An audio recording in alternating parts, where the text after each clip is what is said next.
Cara, eu dizer que eu tinha um prazer imenso de fazer prova, cara. Eu adorava fazer prova. Adorava, pra mim. Principalmente porque não tinha aula, né? Então, pô, pra mim era muito mais gostoso porque eu ia ficar lá curtindo, fazendo a prova e não ia ter que assistir aula. Né? É chato. Agora a gente tem prova. Certo? Exatamente. No caso de vocês, os caras se ferram, né? O cara tem que assistir a aula e fazer a prova à tarde. Que chato. Galerinha, o negócio é o seguinte. Não, é muito legal. Ele também tem a ver com... Tem que chegar em casa e estudar pra prova do dia seguinte, é uma delícia. Mas é, A gente adora, né? Ontem foi o melhor dia da semana. Lá de manhã, é tarde fazer prova e depois ainda É uma prova. Quantas provas por semana vocês fazem? 3 provas toda semana. Eu sugeri por enquanto não formalmente, mas vou sugerir na reunião formalmente para que se faça semana de provas. Então tu fica lá 2 semanas sem ter prova e aí faz uma semana que tem todas as provas, certo? Aí passa 2 semanas sem ter prova, depois numa semana faz energia todas as assim, provas. É que assim, ó, o que acontece é que acabaram com o nosso gás. A gente chegou assim, vamos estudar, vamos. Mas toda semana tem que estudar com o mesmo. Gente, pô, chega quinta-feira. Mas façam assim, ó, chamem a coordenadora, falem sobre isso e sugiram também vocês a história da prova. Será que não dá pra gente marcar uma semana de provas, pra gente ter 2 semanas pra respirar, pra se organizar, e depois uma semana mais dura faz prova no dia? Fazer os exercícios. Chega quinta-feira, não tem aula, tinha que estudar.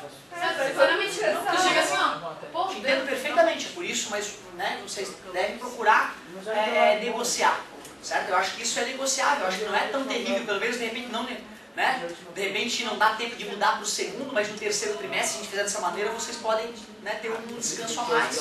Vale a pena discutir isso com coordenação. Mas vamos lá, galerinha, preciso tocar minha matéria para frente e nós estamos entrando agora numa área de ótica bem interessante chamada refração. Primeira coisa que eu queria que tu soubesse é que a refração é o desvio que uma onda sofre ao mudar de meio de propagação. Isso é a refração. Desvio que uma onda sofre ao mudar de meio de propagação.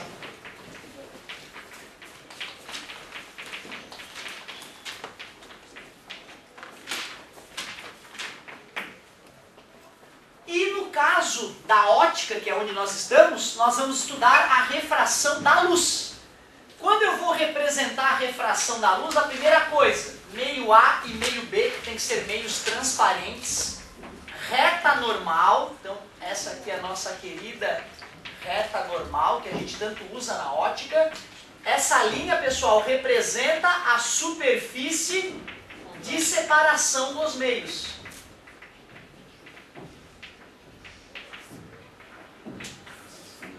Superfície de separação, é isso aí.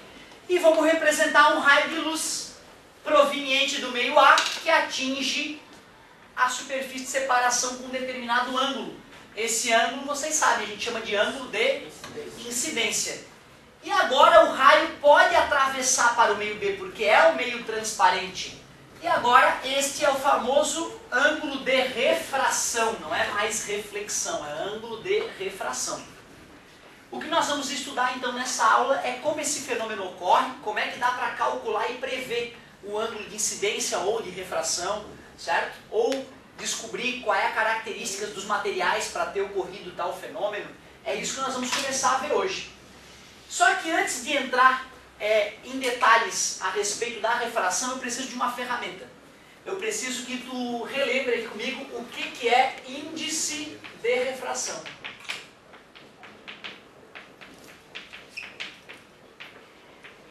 Lembrando que esse fenômeno que nós estamos estudando é que vai explicar por que o índio não joga o arpão onde ele vê o peixe, por que o sol não está onde tu enxerga ele, por que as estrelas estão em posição diferente daquela que tu imagina vendo aqui da Terra, certo?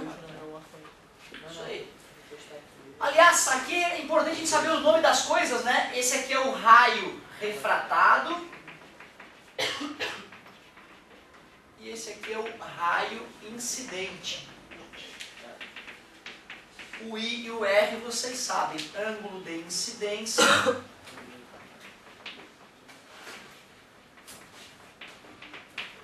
e o R é o ângulo de refração.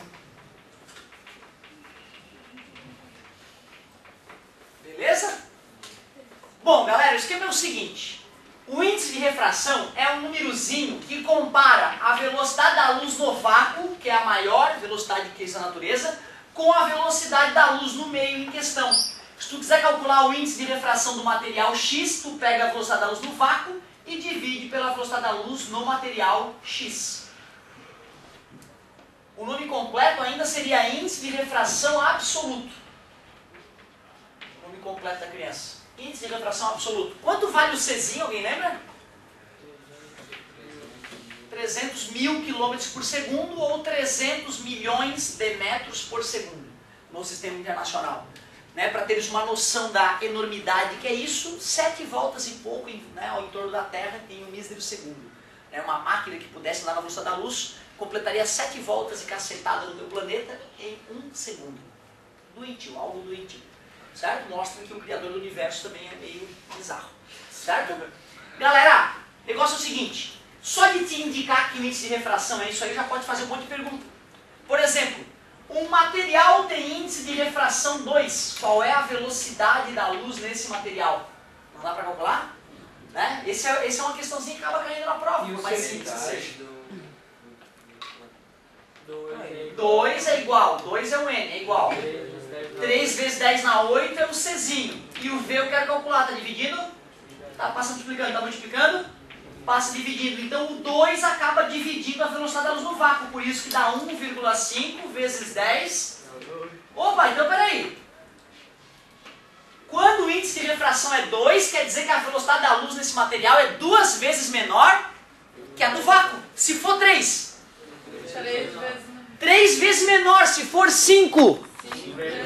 Então vocês podem concordar comigo que quanto maior o N, menor a velocidade. Quanto maior o índice de refração, menor a velocidade da luz no material em questão.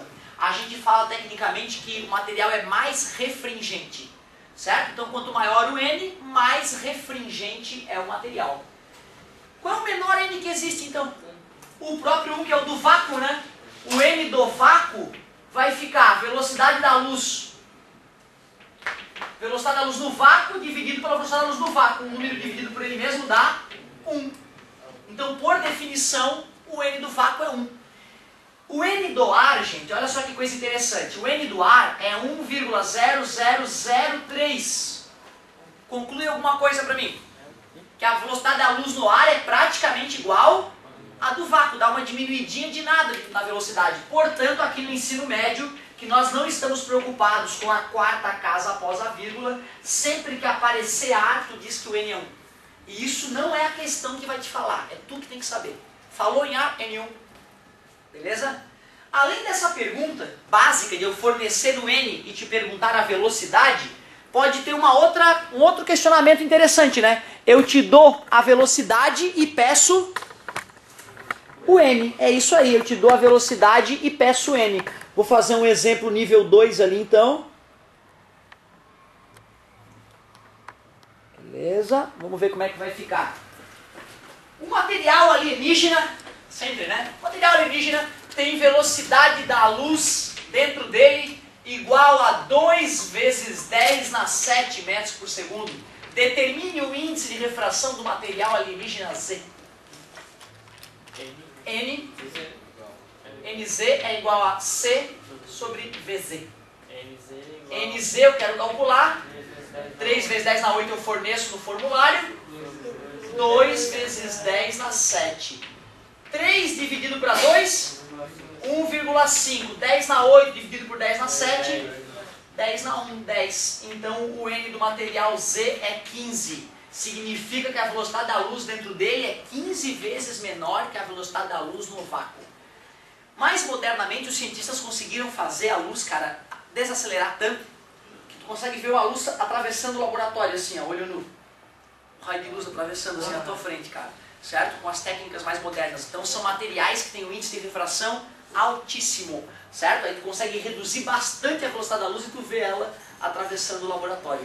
Tem umas máquinas que na verdade, eu não sei quais são os materiais. São materiais novos, modernos, que eles estão testando, né? E eles conseguiram, então, desenvolver materiais no laboratório.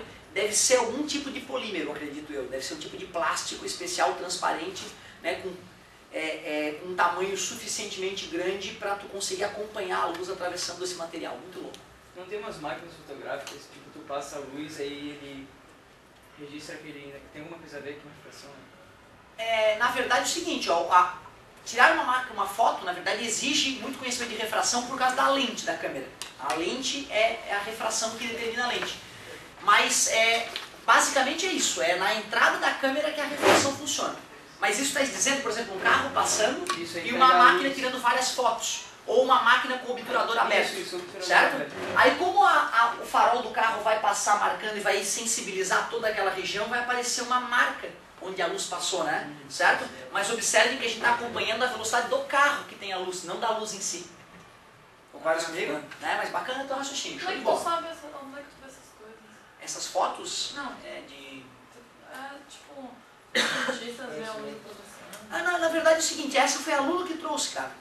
Eu raramente tenho tempo de ler coisas fora, entendeu? Claro, eu assisto programas de ciência e tal, mas essa foi um aluno que citou e eu fui na internet procurar e vi uns videozinhos dos caras com a luz passando bem devagarzinho no laboratório, certo? Galera, olha só. Tudo bem até agora? Índice de refração, uma grandeza nova que eu te ensinei e te disse dois tipos de problema que pode aparecer para índice de refração. Ou eu te dou o N e te peço a velocidade da luz nesse material, ou te dou a velocidade da luz no material e te peço o N do material. Uma coisa mais rara de aparecer no vestibular é o índice de refração relativo. Índice de refração relativo, ele compara o N de um material com o N de outro material. Então, por exemplo, o que seria o NAB? É o N do material A dividido pelo N do material B. É nessa ordem, tá, pessoal? AB, o A em cima, o B embaixo. Que é diferente do NBA. Pode ser tipo isso, misturar vidro. Não, é tipo assim, eu quero comparar o N do vidro com o N do cristal. Entendeu? Como eu quero comparar vidro com cristal, não estou preocupado com o vácuo, eu vou achar o índice de refração do vidro em relação ao cristal ou do cristal em relação ao vidro. Certo? Só tem um detalhezinho, pessoal. Qual é a definição de Na? O que é Na? C sobre VA. E o que é NB?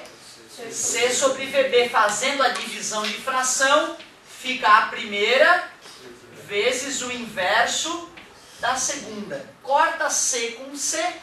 Outra maneira de calcular o índice de refração relativo do material A em relação ao material B é pegar o VB e dividir pelo VA. Tu viu que a ordem mudou agora? Se tu quer calcular o NA em relação ao NB, NA sobre NB, ou se tu tem as velocidades, VB sobre VA. Professor, por que mudou? É por causa da divisão de fração, né? Por isso que acabou invertendo. Mas tem vídeos que eles falaram. Isso aí, na verdade, a questão é que vai te perguntar. Se ele te perguntar, eu quero saber o índice de refração do cristal em relação ao da água, tu vai botar o N do cristal e o N da água. Se for o da água em relação ao do cristal, seria o da água em cima e o do cristal embaixo. Quero ver se entenderam. Como é que se calcula o NBA? Professor, seria sempre NB sobre NA. E usando as velocidades, como é que se calcularia o NBA? VA sobre VB. Parabéns, se inverte a ordem devido à divisão de fração. Quando eu falo de índice de refração relativa, é mais um desencargo de consciência, né? Vai que tem uma questãozinha idiota dessa, pô, o cara nem falou o que era isso, certo? Mas é muito raro haver cobrança usando essa ideia no vestibular. Aí, professor, Manda. tem... Se voltar pro ar depois volta pro mesmo ângulo. Legal, cara. Reversibilidade dos raios de luz, não é? Se tu joga um raio, ele faz um caminho de ida, jogando um raio no sentido oposto, ele faz o mesmo caminho na volta. Parabéns, reversibilidade dos raios de luz, show de bola. Mas o que eu quero te mostrar é o seguinte, cara. As leis da refração, é isso que é o filé de hoje, ó. Leis da refração. Agora que eu desenvolvi essa ferramentazinha chamada índice de refração, eu vou conseguir te explicar as leis da refração. A primeira lei da refração, tu não vai acreditar. Ela é idêntica à primeira lei da reflexão. O raio incidente... Pode continuar. O raio refratado, agora não é mais refletido, refratado, e a reta normal são coplanares.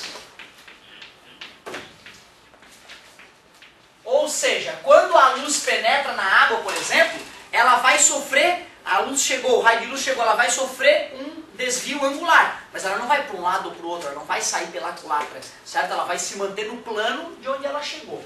E a segunda lei da refração, também conhecida como lei Snell-Descartes, olha o Descartes, esse cara é foda, filósofo, matemático, físico, trabalhou muito com ótica, muito amiguinho do Snell, se adoravam. Snell e Descartes. Na verdade eu não sei, não avacalhando já aqui, tá? Não sei, na verdade, nem da opção sexual do Descartes. Galera, olha só, na hora que a gente olha para aquele primeiro desenho que eu fiz, o desenho que representa a refração, o Snell e o Descartes passaram meses e meses de suas vidas tentando entender aquela encrenca, fazendo várias experiências, botava aquário, botava um transferidor na parte de cima, outro na parte de baixo, botava uma luz coloridinha entrando no aquário, media o ângulo de incidência, media o ângulo de refração, fizeram milhares de experiências tentando descobrir uma relação matemática para isso. E descobriram.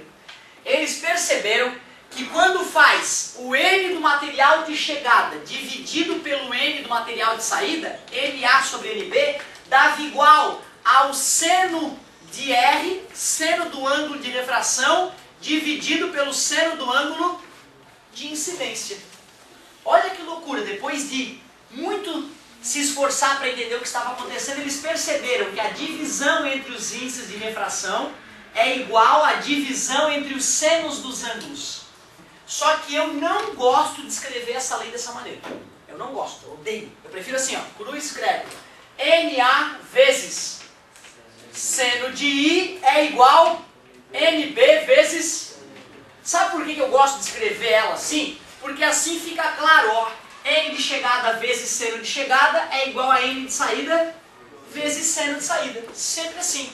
N do material de chegada vezes seno do ângulo de chegada é igual N do material de saída vezes seno do ângulo de saída. Eu acho que fica mais prático de decorar a fórmula desse jeito. Tem que ver o que é o N. Pois é, o N, cara, é um número que mede a velocidade da luz no material. Porque a velocidade da luz é muito rápida, 300 milhões de metros por A segundo. velocidade não é o V? É o V. Então, se eu sei o V de um material, eu consigo achar um númerozinho menor que representa a velocidade. E fica mais fácil de fazer a conta. Tu imagina que se eu estivesse trabalhando com velocidade, 300 milhões e 250 milhões, né? Ficaria ruim. É melhor trabalhar com 1 e 1.4. Sacou? Então, o índice de refração calcula a velocidade da luz no material. E por que não usar a velocidade? Porque a velocidade é um número grande e ia ficar desconfortável para fazer a conta. Certo? Então isso aqui é uma mutretinha para trabalhar com números menores. É para isso que serve o índice de refração. Para trabalhar com números menores. Quantas variáveis, pessoal? 4 variáveis. Eu te entrego de mão beijada 3 e tu mata que está faltando. É isso. Também tem outra coisa importante de te falar, que te ajuda a matar um monte de questão. Só pensando um pouquinho. Pessoal, imagina 2 números multiplicados, né? Vai ter que dar igual a outros 2 números multiplicados. Se o N diminuiu, o seno do R tem que aumentar. Concordas comigo? Ou seja, quanto menor o índice de refração, maior o ângulo, o seno do ângulo e, portanto, o ângulo. E quanto menor o índice de refração, maior a velocidade, não é?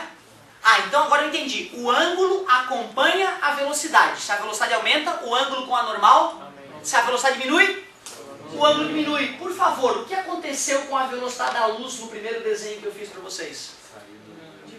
A velocidade diminuiu. A velocidade diminuiu porque o ângulo diminuiu. Agora sim, uma possível combinação de meios que gera essa redução de velocidade. É ar e água, concordam comigo? Se vem do ar e vai para a água, vai reduzir a velocidade e vai chegar mais próximo da normal. É uma possibilidade. Claro. Sim, sim, é que aí tem vários tipos de questões, certo? E eu vou começar exemplificando, eu vou fazer uns exemplos para vocês e vou te pedir para fazer alguns exercícios. Eu acho que assim, ó, o caso mais fácil... De novo, galera, ó, onde é que o ângulo é maior? É I ou R o ângulo maior?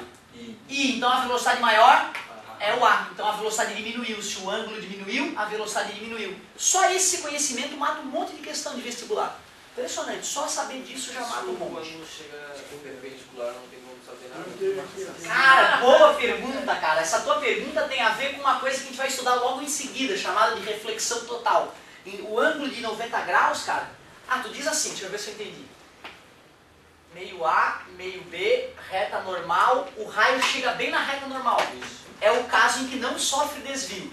É bem esse, por isso que quando tu vê o sol, meio-dia, né, em solstício, beleza? Então tu tá vendo o sol de verdade. Qualquer outra posição, a posição do sol está levemente alterada. Certo? É isso aí. Também de quando bate muito inclinado, que ele reflete, não tem? E isso é reflexão total, fibra ótica, veremos isso já já em seguida. Muito boa observação, boa lembrança, galera. Vou fazer o exemplo nível 1 aqui, nível 0, na verdade. Primeiro exemplo, dou a reta normal, dou um raio chegando pelo meio A, saindo pelo meio B, digo que é 30 graus esse ângulo de incidência e digo que é 60 graus o ângulo de refração. E digo ainda, o meio A é o ar. Qual pergunta seria propícia? Qual é o N? Qual é o N do material B? É bem isso mesmo. Então tá, vai lá. NA, N de chegada, vezes seno de chegada, 30 é igual. NB, N de saída, vezes seno de saída. N de chegada vezes seno de chegada igual a N de saída vezes seno de saída. Sempre assim. N do ar, 1. É contigo isso, 1. Seno de 30, vai na tabelinha. 1 sobre 2, NB. Quero determinar, vezes seno de 60. Raiz de 3 sobre 2. Dá para cortar 2 na esquerda com 2 na direita. E o raiz de 3 está multiplicando, passa. É bonito escrever assim? Não, né? Racionaliza. Multiplica por raiz de 3 em cima e embaixo. N do material B ficou raiz de 3 sobre 3. Acabei de criar uma coisa que não é possível.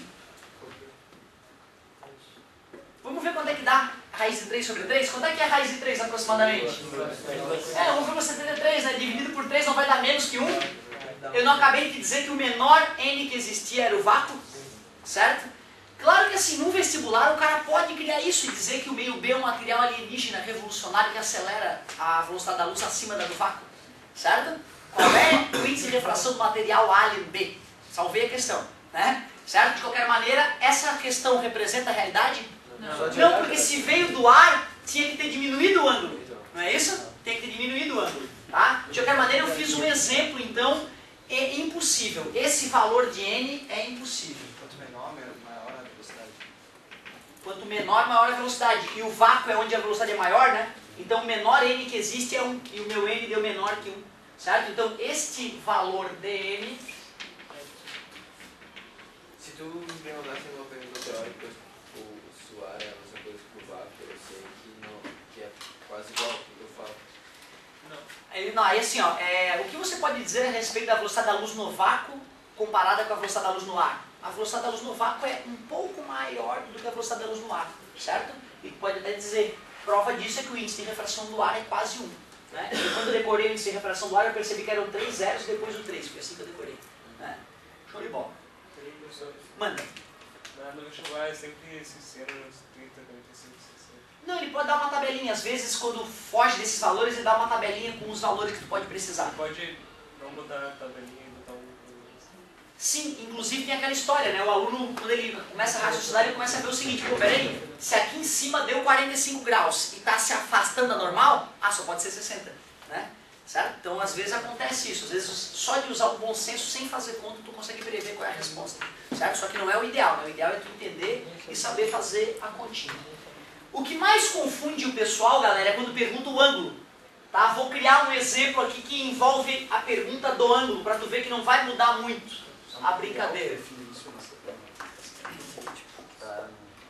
Ó, vai vindo ar, já vou te explicar rapidinho. Ó. Tá vindo do ar, vou fazer que o cara tá chegando com um determinado ângulo, vamos dizer 60 graus, e vai para um material cujo índice de refração desse material, deixa eu ver, raiz de 3.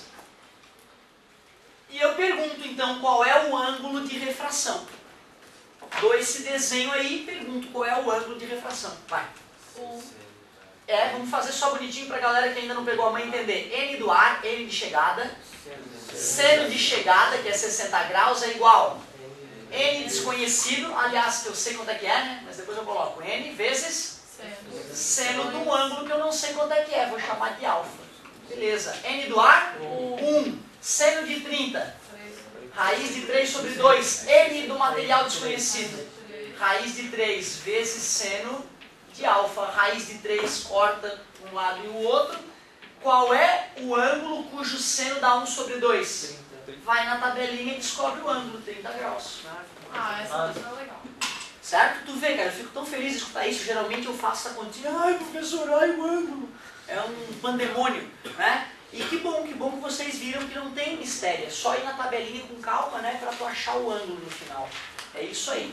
E eu vou fornecer, tá? A tabelinha do 30, 45 e 60. E se a questão precisar de ângulos que fujam desse valor, eu tenho que fornecer o seno desses ângulos. Tá beleza? Então não vai ter que ter essa decoreba. Os casos mais clássicos são esses, gente. Ou o cara pede o N de um dos materiais, ou pede um ângulo, ou na chegada ou na saída. N de chegada vezes seno de chegada igual a N de saída vezes seno de saída. O que seria legal tu fazer agora, para ver se pegou a mãe? Lá na página... Olha que bonitinho. Página 8... Não, mas ali não tem continha. Quero uma com continha. Sim. Página 9. Página 9 dá para fazer o 805 e o 806. Pelo menos ali, ó.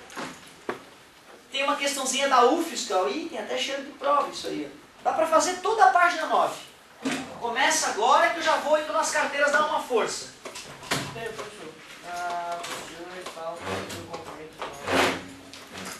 Eles já relacionaram o comprimento de onda? Ótimo. Então olha só, já que o amigo percebeu que eles também relacionaram o comprimento de onda, a gente viu no começo do ano a equação fundamental das ondas, né? Veja. Uma lambda fácil, show de bola. V igual a lambda vezes F. Então assim, ó, vamos melhorar um pouquinho a fórmula que eu passei para vocês. NA sobre NB é igual a seno de R sobre seno de I. É assim que a fórmula é originalmente, não é, galera? Só que eu te mostrei que NA sobre NB pode ser calculado como VB sobre VA. E vocês sabem que o que não muda nunca de uma onda? O que de uma onda nunca muda? É a carteira de identidade de uma onda. A frequência.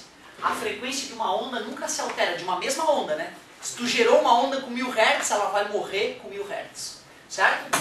Já que a frequência de uma onda não muda, a gente pode ver que velocidade e comprimento de onda são diretamente proporcionais. Quanto maior a velocidade, maior o comprimento de onda, não é isso? Então, se eu quiser relacionar o comprimento de onda, eu posso fazer lambda B sobre lambda A, mesma relação da velocidade. Só que eu vou confessar a vocês o seguinte, ó, eles não fornecem essa fórmula poderosíssima no vestibular.